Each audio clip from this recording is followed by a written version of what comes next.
Captain news நேயர்களுக்கு வணக்கம். இந்த நிகழ்ச்சி inbox for the better society with me Dileep. Inbox for the better society அப்படின்னா என்ன? சமுதாயத்தில் நடக்கிற சின்ன சின்ன தவறுகள், அதுக்கு மக்களாகி உங்களோட கருத்துக்களை நீங்கள் சொல்ல போகிறீங்க இந்த நிகழ்ச்சியில். ஃபார் எக்ஸாம்பிள், ஒரு தவறு நடக்குது, அதுக்கு என்ன செஞ்சுருக்கலாம், என்ன செஞ்சுருந்தா இந்த தவறு நடக்காமல் இருந்திருக்கும், இது நடந்திருக்கு, இதுக்கப்புறம் இந்த தவறு நடக்காமல் இருக்கிறதுக்கு என்ன பண்ணணும் அப்படின்னு சொல்லி பொதுமக்கள் நிறைய ஐடியாஸ் வச்சுருப்பாங்க.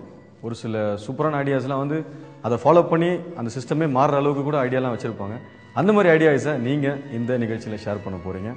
ஃபார் எக்ஸாம்பிள், ஒரு இடத்துல ஒரு தவறு நடக்குது, இந்த தவறு நடக்காமல் இருக்கிறதுக்கு என்ன செய்யலாம், திருப்பி இந்த தவறு இன் ஃபியூச்சர் சான்ஸே இல்லை அப்படின்ற மாதிரி மெஷர்ஸ் என்ன பண்ணலாம், போலீஸ், அது மட்டும் இல்லை அரசியல் தலைவர்கள், இவங்க செய்கிற தவறுகள், இதை பற்றி பொதுமக்களான உங்களோட கருத்தை நீங்கள் இந்த நிகழ்ச்சியில் ஷேர் பண்ணலாம். அது மட்டும் இல்லைங்க, உலகத்தையே உழுக்குன சில வீடியோ கிளிப்ஸ், வீடியோ ஃபுட்டேஜஸ், அதெல்லாம் நம்ம நிகழ்ச்சியில் பார்க்க போகிறோம். நீங்கள் நினைக்கிற பல விஷயங்கள், உங்கள் மனசுக்குள்ளே இருக்கிற பல விஷயங்கள், இது நம்மளால் சொல்ல முடியலையே, இதை செயல்படுத்த முடியலையே, இதை எங்கே சொல்கிறது அப்படின்னு நீங்கள் ஃபீல் பண்ணிகிட்ருப்பீங்க. அந்த மாதிரி விஷயங்கள் நீங்கள் இங்கே, அதாவது inbox for the better society அப்படின்ற இந்த நிகழ்ச்சியில் சொல்லலாம். உங்களுடைய இந்த மெசேஜ், நீங்கள் ஷேர் பண்ணுற இந்த மெசேஜ் ஒரு மிகப்பெரிய மாற்றத்தை கொண்டு வரலாம். அஃப்கோர்ஸ். ஸோ உங்கள் ஹார்ட்டு க்ளோஸாக இருக்கிற எந்த ஒரு விஷயமா இருந்தாலும் அதை இன்பாக்ஸில் ஷேர் பண்ணுங்கள். வாங்க நிகழ்ச்சியில் போய்.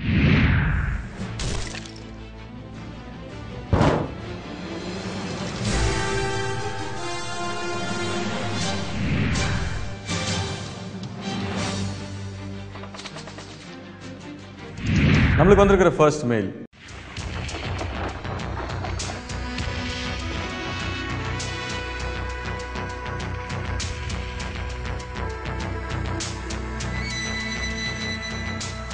Ranjit from Egmore. Dilip, we all know the recent bomb blast happened in Mumbai on 13 July 2011. தீவிரவாதம் ஒவ்வொரு நாளும் அதிகமாகிட்டே தான் இருக்குது. பொதுமக்கள் தேவையில்லாமல் இதுக்கு பாதிப்புக்கு உள்ளாகிறாங்க. இந்த இன்பாக்ஸ் நிகழ்ச்சியில் என் மனசில் இருக்கிற கேள்வி மற்றும் ஒரு ஆலோசனை ஷேர் பண்ணலான்னு விரும்புகிறேன். ஏன் அப்பாவி மக்கள் இதில் பாதிக்கப்படுறாங்க? இந்தியா மிலிட்ரி ஃபோர்ஸில் 4வது இடத்துல இருக்குது, பலமான நாடு வரிசையில் 8வது இடத்துல இருக்குது. அப்படி இருந்தும் ஏன் இப்படியெல்லாம் நடக்குது? போலீஸ் செக்யூரிட்டி இன்னும் ஸ்ட்ராங்காக இருந்தால் இந்த மாதிரிலாம் நடக்காது அப்படின்றது என்னோட சஜஷன்.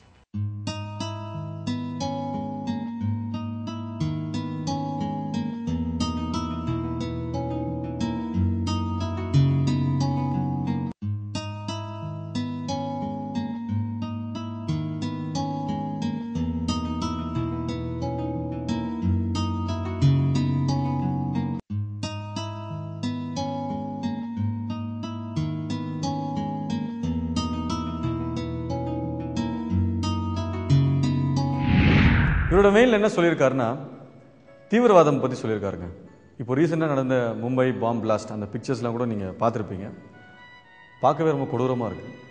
தீவிரவாதம் அப்படின்றத பற்றி பேசணும்னா, இப்போ தீவிரவாதிகள்கிட்ட ஒரு கேள்வி, ஏன் இது மாதிரி பண்ணுறீங்க, இந்த மாதிரிலாம் குண்டு வெடிச்சு ஏன் இத்தனை பேர் சாவடிக்கிறீங்க, இதெல்லாம் ஒரு பாவமாக அவங்களுக்கு தெரியல அப்படின்னு அவங்களுக்கு கேட்கும்போதோ, அவங்களுக்குன்னு ஒரு சில நியாயங்கள் வச்சுருக்காங்க. என்னதான் நியாயமான கோரிக்கைகள், நியாயமான விஷயங்கள் அவங்க வச்சுருந்தாலும் இறந்து போகிறது அநியாயமான பொதுமக்கள் தான்.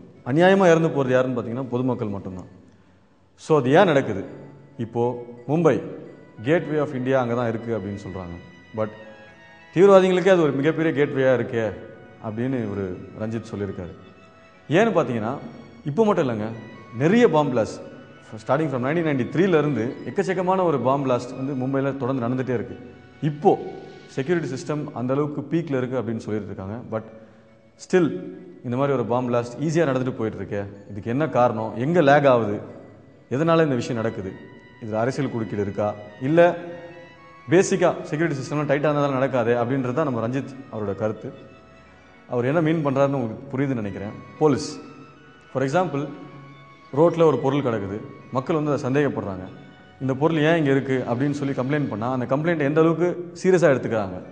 இல்லை சம்மந்தமே இல்லாத சில ஆட்கள் ஏரியாவில் நடமாடுறாங்கன்னா அவங்க மேலே எதாவது ஆக்ஷன் எடுக்கிறாங்களா, எடுக்க மாட்டுறாங்களா, ஏன் இதெல்லாம் செய்ய மாட்டாங்க? இதெல்லாம் முன்னாடியே செஞ்சுருந்தாங்கன்னா இந்த மாதிரி ஒரு மிகப்பெரிய பாம்பு பிளாஸ்ட் நடந்திருக்காது அப்படின்றது தான் அவருடைய கருத்து. நம்ம ரஞ்சித் ஃப்ரம் எக்மோர் இந்த மெயிலை சென்ட் பண்ணியிருக்காரு. கவலைப்படாதீங்க ரஞ்சித், நிச்சயமாக நீங்கள் சொல்கிற விஷயங்கள் மக்கள் எல்லோரும் பார்த்துட்டு இருக்காங்க.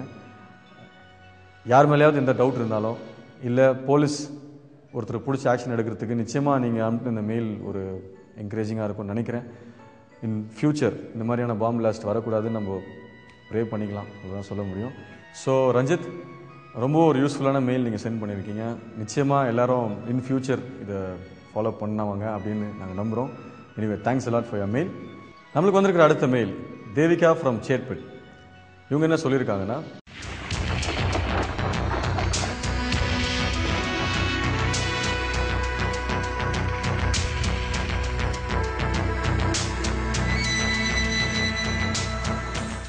Dear Dilip, I am Devika from Kerala.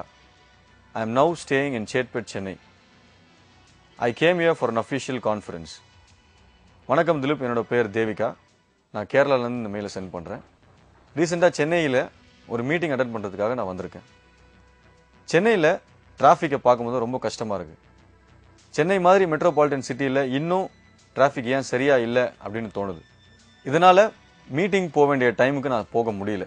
ஏன்னா மீட்டிங் நடந்த கான்ஃபரன்ஸ் ஹால் பக்கத்தில் எனக்கு பார்க்கிங் இடம் கிடைக்கல. அதனால் வண்டியை தள்ளி பார்க் பண்ணிவிட்டு மீட்டிங் போனதுனால டைம் ஆகிடுச்சு. வெளிநாடுகளில் பார்த்தீங்கன்னா ஒவ்வொரு பில்டிங்க்கு தனித்தனி பார்க்கிங் அலாட்மெண்ட் கொடுத்துருக்காங்க. நம்ம சென்னையிலையும் ஏன் இந்த மாதிரி கவர்மெண்ட் செய்யக்கூடாது அப்படின்றது என்னோட சஜஷன். ஸோ தேவிகா இங்கே வந்து சென்னையில் சேட்பட்டில் இருக்காங்க. அவங்க வந்து ஒரு அஃபிஷியல் மீட்டிங்காக சென்னை வந்திருக்காங்களாம். அவங்களோட நேட்டிவ் வந்து ட்ரிவாண்ட்ரம். அங்கே வந்து டிரான்ஸ்போர்ட் வந்து நம்மளுக்கு தண்ணியிலே இருக்கும் மேக்ஸிமம். இங்கே வந்து ரோட் தான் மெயினாக டிரான்ஸ்போர்ட். ஸோ இவங்க என்ன சொல்கிறாங்கன்னா, பார்க்கிங் எவ்வளோ பெரிய பிரச்சனையாக இருக்குது சென்னையில் அப்படின்னு சொல்லி. சென்னை பார்க்கிங் அப்படின்னாலுமே உங்களுக்கு டக்கு டக்குன்னு எல்லாம் மைண்டில் வரும்னு நினைக்கிறேன். For example T Nagar, Purasawalkam peak டைமில் எப்படி இருக்கும், அந்த மாதிரியான ஒரு பீக் டைமில் இவங்க போய் ஒரு இடத்துல லாக் ஆகிட்டுருக்காங்க. பார்க் பண்ண முடியாமல் தவிச்சிருக்காங்க அவங்களோட பைக்குக்கே அந்த நிலைமைனா கார் யோசிச்சு பாருங்களேன். ஸோ இந்த பார்க்கிங் பிரச்சனை ஏன் இப்படி இருக்குது, இதுக்கு என்ன பண்ணலாம், ஃபாரின்லலாம் அப்படிலாம் இல்லையே, இங்கே வந்து இப்படி இருக்கே, இதுக்கு என்ன பண்ணலாம் அப்படின்னு சொல்லி அவங்க சொல்லியிருக்காங்க. என்ன பண்ணலாம் அப்படின்னு நம்ம இப்போது டக்குன்னு எதுவும் சொல்ல முடியாது தேவிகா. பிகாஸ் இதுக்கு நீங்கள் எப்படி அவாய்ட் பண்ணலாம் அப்படின்றது நீங்கள் யோசிச்சிங்கன்னா இட் வில் பி பெட்டர்னு நினைக்கிறேன். பிகாஸ் ஒரு குறிப்பிட்ட டைமில் இந்த ஏரியாவில் இவ்வளோ டிராஃபிக் இருக்குன்னா அந்த டைமை அவாய்ட் பண்ணி நீங்கள் போகிறது பெட்டர். நீங்கள் கேட்கலாம், சரி இது அஃபிஷியல் மீட்டிங் தானே, அவங்க போகிற டைம் தான் நாங்கள் போய் நிற்க முடியும், திடீர்னு ஃப்ரீயாக இருக்கேன்னு சொல்லி நம்ம எப்படி போகிறது அப்படின்னு சொல்லி நீங்கள் கேட்கலாம்.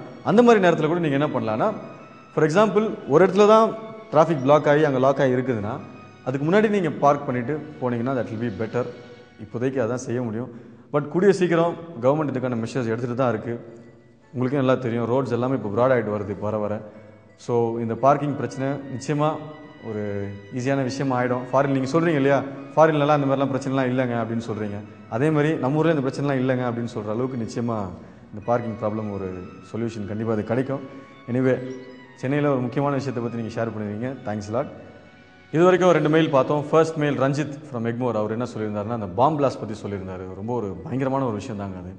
அதுக்கப்புறம் தேவிகா அவங்க வந்து ஒரு பார்க்கிங், சென்னையில் பார்க்கிங் இப்படி இருக்குது, நான் ட்ரிவாண்ட்ரமில் வந்து இங்கே ஒரு மீட்டிங்காக வந்திருக்கேன், இங்கே பார்க்கிங் ஏன் இப்படி இருக்குது அப்படின்னு சொல்லி ஒரு சிம்பிளான விஷயம் தான். பட் இருந்தாலும் சிம்பிளான விஷயம் நம்ம சொல்லிடலாங்க. ஆனால் அந்த பார்க்கிங்கில் அந்த டென்ஷனில் மாட்டினா அது மிகப்பெரிய தலைவலி. அந்த அளவுக்கு ஒரு பெரிய டென்ஷன் வேறு எதுவுமே கிடையாது. ஸோ இது ஒரு சிம்பிளான விஷயமும் கிடையாது. ஸோ 2 மெயில்ஸ் பார்த்தோம். இதுக்கப்புறம் சட்டத்திட்டங்கள் பற்றி நம்ம தெரிஞ்சுக்க போகிறோம். அதுக்கு முன்னாடி ஒரு ஷார்ட் கமர்ஷியல் பிரேக்.